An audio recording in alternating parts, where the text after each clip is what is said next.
आम्ल की एकादशी। फागुन मास की जो शुक्ल पक्ष की जो एकादशी है उसको आम्ल की एकादशी कहते हैं। यह कब है इसके बारे में मैं आपको बताने जा रही हूँ। ये 9 तारीख को है या 10 तारीख को, ये मैं आपको बताने जा रही हूँ। आप मेरे साथ पूरे वीडियो में बने रहिए। राधे राधे। कैसे हैं आप लोग? ईश्वर कृपा से आप सब अच्छे होंगे। ईश्वर सब पे कृपा बनाए रखे, सबका कल्याण करे। आज मैं बताने जा रही हूँ एकादशी जो फागुन मास के शुक्ल पक्ष की एकादशी है, आंवला एकादशी इसको कहते हैं, और इसको आंवला एकादशी के नाम से जानते हैं। और बहुत से लोग आंवले की एकादशी भी कहते हैं, आंवला एकादशी भी कहते हैं, दोनों बात से एक ही है। तो यह कब है यह मैं आपको बताने जा रही हूँ, और शुभ मुहूर्त भी बताऊंगी, पूजा का मुहूर्त भी बताऊंगी। आप लोग हमारे साथ बने रहें। तो एकादशी जो तिथि है यह भगवान विष्णु को समर्पित है, और इस दिन श्री हरि के साथ माता लक्ष्मी की अवश्य पूजा करनी चाहिए। श्री हरि के साथ हमेशा ही माता लक्ष्मी की अवश्य पूजा करनी चाहिए। और एकादशी पर तो एक माँ लक्ष्मी और लक्ष्मी नारायण भगवान की दोनों की साथ में ही पूजा करनी चाहिए। फागुन मास की जो एकादशी है उसको आंवले की एकादशी कहते हैं। आंवले की एकादशी के नाम से उनको जानते हैं, और इसे रंग भरी एकादशी भी बहुत से लोग कहते हैं। और ऐसे में अब रंग भरी एकादशी क्यों कहते हैं ये भी आप जान लें, क्योंकि ये होली के नजदीक है और इस दिन समय गोठा जाता है। तो समय गोठा मतलब ये जो पूजा की पूड़ी वगैरह बनती है इसका इसका मुहूर्त होता है, तो इसलिए इसको रंग भरी एकादशी भी बोलते हैं। तो पहले तो मैं आपको बता रही हूँ कि एकादशी कब है। जैसा कि ये है कि सनातन धर्म में एकादशी जो तिथि है उसका व्रत बहुत विधि विधान से किया जाता है, और इस दिन भगवान विष्णु की पूजा का विधान है। और इस तिथि में भगवान लक्ष्मी नारायण दोनों को प्रसन्न करने के लिए शुभ माना जाता है, और साथ ही जीवन में जो सुख शांति की प्राप्ति के लिए भी यह व्रत किया जाता है। और फागुन माह में जो शुक्ल पक्ष की जो एकादशी है उसको आंवले की एकादशी के नाम से जानते हैं, और इस दिन आंवले की पेड़ की पूजा भी करनी चाहिए।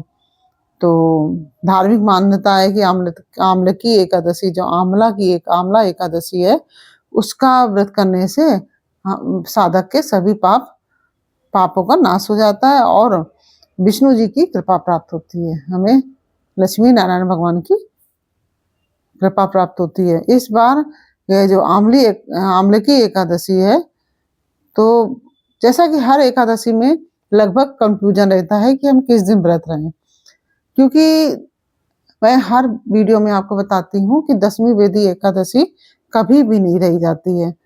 तो आइए अब बताते हैं कि एकादशी कब है। पहले आप ये समझिए, पांचांग के अनुसार जो है फागुन मास की जो शुक्ल पक्ष की एकादशी है वह 9 मार्च को सुबह 7:45 पर प्रारंभ हो रही है। जो एकादशी तिथि है वह 9 मार्च को 7:45 पर प्रारंभ हो जाएगी, और वहीं इस तिथि का समापन होगा 10 मार्च को सुबह 7:44 पर।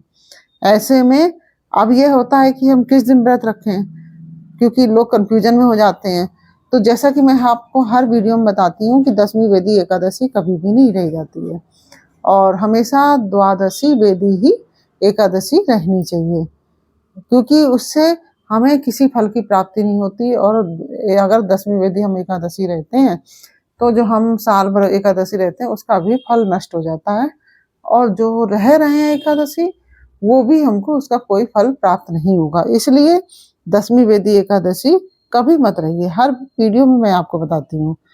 तो क्योंकि ये पूरा दिन रहेगी जरूर, लेकिन ये 10वीं वेदी एकादशी है, और उदय तिथि के अनुसार भी है 10 तारीख को एकादशी, और द्वादशी वेदी भी है। तो इसलिए 10 मार्च को ही एकादशी का व्रत रखा जाएगा।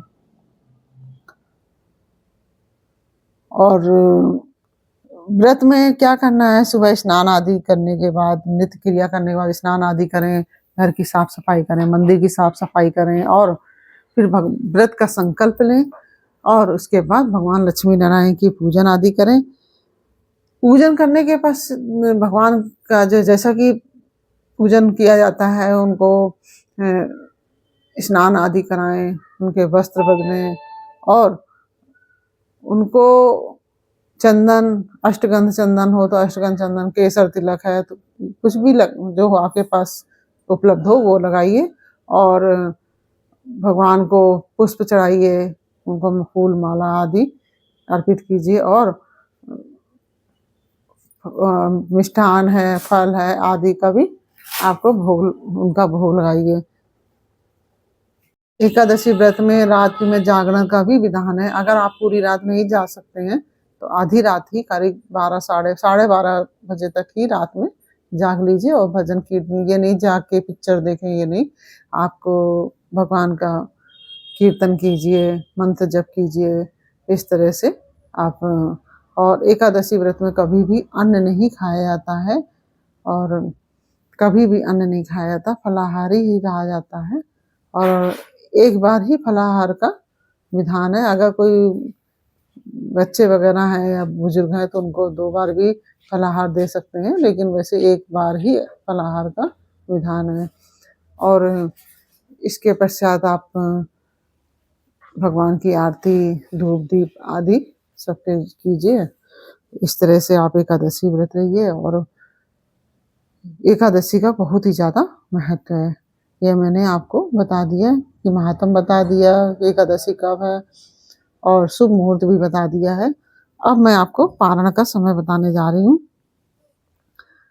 आंवले की एकादशी का जो व्रत है उसका पारण का शुभ मुहूर्त है 11 मार्च को सुबह 6:35 से लेकर 8:13 तक के बीच में है। पारण हमेशा द्वादशी तिथि के रहते ही किया जाता है। द्वादशी तिथि जब समाप्त हो जाती है तब नहीं किया जाता, उसके पहले ही किया जाता है। तो 11 मार्च को सुबह 6:35 से लेकर 8:13 तक आप इस बीच में पारण कर सकते हैं।